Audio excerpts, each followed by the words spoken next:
Welcome to Writer's Digest Presents. Hosted by the editors of Writer's Digest, this monthly podcast features conversations with writing and publishing experts whose insights will help ignite your creative vision, hone your skills, build your platform, and get your work out into the world. Today's episode is all about beginnings, which makes sense because not only is it the first episode of this brand new Writer's Digest Presents podcast, but it's also January, which is, of course, when everyone is making plans and goals for the new year. And we're going to have some special guests and other conversations in this episode. But before we get to them, I wanted to know how each of you sort of feel when you begin a brand new writing project. Because I think for me, it is a little nerve-wracking, not because of like the blank page, but because I'm already critiquing myself. And even though I know revision is a part of the process and always will be, I am still judging my own writing before it even gets on the page. And it's always fine when I have started the draft and I'm a few paragraphs into it. I feel much better about it than I did pre-writing it when I was judging. But it's actually putting those first few words down that is a little challenging for me. Please tell me I'm not the only one. For me, I always think of beginnings as a lot of fun. I try not to hold myself back too much when I get started. I just kind of dive in and see where it's going. A lot of times that can lead to nowhere. so I have to back up and start again. But I always think the beginnings are like a lot of fun because of all the potential, and then the real world or my limit of writing ability kind of knocks me down a little bit, and it's when you start getting into the middle parts or the after I do a lot of poems, getting into the revision parts where it's like, okay, now that we had the fun part, not that revision can't be fun, but like it's more like how do we try to make this something that I would want to share with somebody besides myself. And but the beginning part's always like, all right, yeah, let's go at it. I'm a little bit different in the way that I'm just the super type A human being, so I need to have a plan for everything. I am a planner through and through. Even when it comes to NaNoWriMo, I have never once been a pantser ever. But for me, the beginning of a story happens way before I get to the page. Part of that is just because of the genres that I like to write. I'm very much like a fantasy, urban fantasy, horror kind of writer. So a lot of my world building, research, that kind of thing. But it's also a lot of just living in the world inside my head. Even just, doing my day-to-day life. Sometimes I'll pause, what would my character do about that? What would they say? How would they feel? And really feeling like I know that world through and through and the way that it makes me feel, so that by the time I get to the blank page, I just have to put it down because it's already alive and complete in my brain. So a lot of my writing actually takes place off the page, and then I just have to go ahead and go through with it.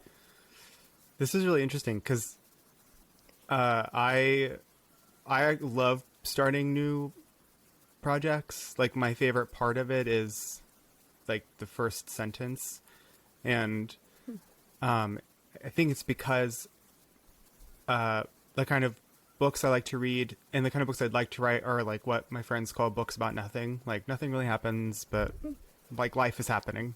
And I feel really confident in my first sentence, and then I immediately lose track. So like I need to do more planning, like Mariah's saying, because depending on the project that I'm doing, like with short stories, I can carry that through to the end. But with longer, when I'm trying to write a book draft, it's just harder to not plan. I can always start strong. I always feel relatively encouraged by my first like 10 pages. And I'm like, well, that was fun. I guess that's done. Another unfinished project. But yeah, I actually really love beginnings. Yeah, one of the really interesting things on the Author Spotlight series that we do on the website is reading the different answers for like writing process surprises, because you really get a feel for like how different writers, like some are like really big on plotting ahead of time, and some talk about how they just can't do that. They have to do the pantsing method where, they're making it up as they go along, and then they might write a whole book and realize they have to go back to like chapter 1 or chapter 3 and then redo the whole thing. So it's interesting how like for everyone it's like a little bit different. And it's so funny when I mean, most of the writing that I've been doing lately has been for the magazine, so it's nonfiction. But as I've tried to start novels over the years, I never plan them out. And that makes zero sense to me because I plan every other part of my life like it depends on it. I've already planned what I'm having for dinner, not just tonight, but next week, because that's how I work. And so maybe this is why I struggle so much with getting started, because I don't plan the writing that I'm going to do. It makes no sense. But it does. That actually makes a lot of sense to me, because like what you're describing are things that like you need to survive. And so like I always tell myself, like I don't have to plan this because it's not calories I need. But if I want this goal to happen, I need to change my how I do it. Mm-hmm. The other thing that I found interesting, Robert, you talked about writing the first draft is the fun part, and the revising is not quite as much fun for you. The revising is the most fun part for me, and I think like that clearly makes sense because I'm an editor by trade. And so of course I would have fun playing with words and moving them around. That's my form of Sudoku, I think. Yeah, and I can have fun with revision. It's just that first draft, I'm usually, like, especially when we're talking poetry, there's usually like an idea or an image that kind of sparks it. And then you're like off to the races, like kind of writing. Or like, at least in my case, I'm just like kind of off to the races writing. Whereas the revision, it's more like I like to play different like word games, and like I can buy one of those $1 Sudoku books and like spend an entire weekend just doing Sudoku, which is pointless and doesn't do anything for anyone. But I can just like get caught up in that, and I kind of feel like revision's like that type of game for me. Like the writing part's like this, all this inspiration and writing all this stuff out, and then the revision's more like, all right, now we're gonna almost play Tetris for people who have ever played Tetris. It's kind of a dated reference, but just like kind of fitting all the different pieces together in the right way. But it's funny that we all think of it like a game, kind of in that way. Like this is our version of fun. Yeah, I will say, like, going back to like college, that's not how I always thought about it. And that's a lot of times, like, I try to tell writers who are really against revision, and there are a lot of them, meet them at the conferences and events, is, I used to be intimidated by revision because it seemed like such a big thing to do. Like, it's hard enough just to write it, and then to go back through and revise is like, I always try to say, like, instead of thinking of it as revision, if it helps you, like, think of it as like recreating the writing that you did, and and treat it more like a game where it's for fun. And I think for me, when I was younger, I strived to be like Stephen King, who only ever writes a book one time. And I think part of that is because I've been a huge fan of his since I was like, I think I read The Girl Who Loved Tom Gordon in 4th grade. I think that's when like I really started being a fan of his. But I kept running into, like, I would get really frustrated with myself because at the end of a draft, the story wasn't quite saying what I wanted it to say. And so I've learned, especially as I have become more of an editor, and I do kind of think about it, it's like I have a writing brain and I have an editing brain, and I have to, like, trade those brains back and forth like a hot potato when I'm working. But I always think to myself, like, it's okay if this first draft isn't there yet, because the next draft is going to pull out one more layer, and then the next draft after that is going to pull out something else. And I think the problem for me is falling into a trap where you can revise something. So, I mean, every time you revise a story, you can make it completely different, but there has to be a stopping point. Like, so I really rely on a group of writing friends to kind of tell me, like, enough is enough, the story is done, or else I'll just pick at it forever and then no one else will ever see it but me. Mariah, you make a really good point, because I'm also in a writer's group who keep me really accountable for my writing, and especially this past year with NaNoWriMo, we would meet, and because my issue is just getting hung up on kind of what you're saying, like it not being how I'm visualizing it yet.